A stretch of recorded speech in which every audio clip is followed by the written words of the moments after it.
Do you understand the threefold nature of your own mind? We often hear about the threefold nature of ourselves: body, mind, and spirit, body, mind, and soul. But what about the threefold nature of your mind? That consists of your conscious thoughts, your subconscious memories of everything that's ever happened to you, and the collective unconscious thoughts of all of humanity. See, we forget about that. We forget that we're surrounded by a mental atmosphere of humanity. That mental atmosphere of humanity is the one that's been shaped since the beginning of time. And that energy is surrounding us at all times.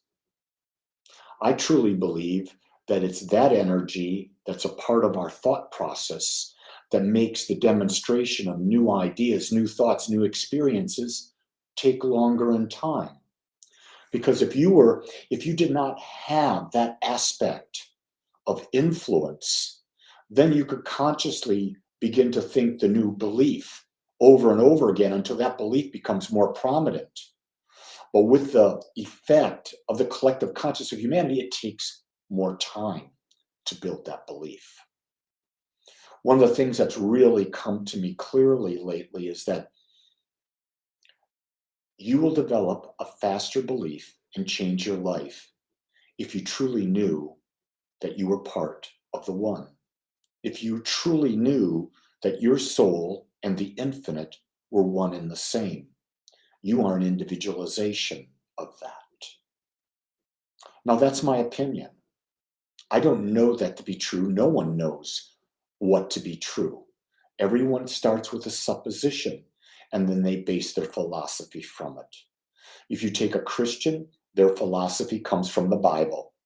The first thing you have to do to be a Christian is you have to believe the Bible is true in all aspects. Same thing for the Jewish people and their sacred book, the Hindus, the Buddhists, the Islamic people.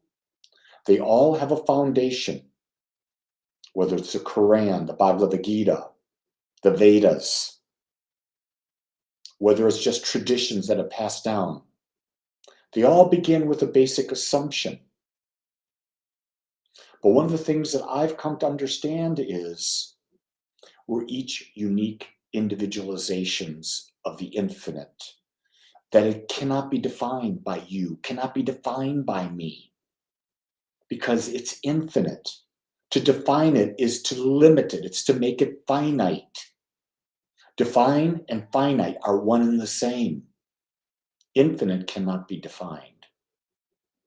In fact, the experience of the infinite cannot be described. People say, well, I was in this great meditation. Yeah, great. I experienced this. That was just the mind. When you're in meditation and you get into oneness, you don't know you're there. And when you come out, you know you were somewhere, but it was undescribable because you blend into all that is. And when you blend into all that is, there's no comparison. Without comparison, you can't have a sensation. You can't have a feeling. You can't have an experience. Everything that we feel comes from duality. And when you step beyond duality, there's nothing. And I used to fight that. Now, when I have those brief moments of oneness, I just treasure it. I don't feel the need to define it. I don't feel the need, but yet within me is this never-ending desire for a greater experience of allness. And I think the key thing in this world is to balance that desire for oneness with the experience of the senses and realize that the senses aren't the be-all end-all, but they're a reason we have them. They guide us to a more expansive, a more creative, a more fulfilling life. See, I believe you balance your ability to create life experience with your oneness.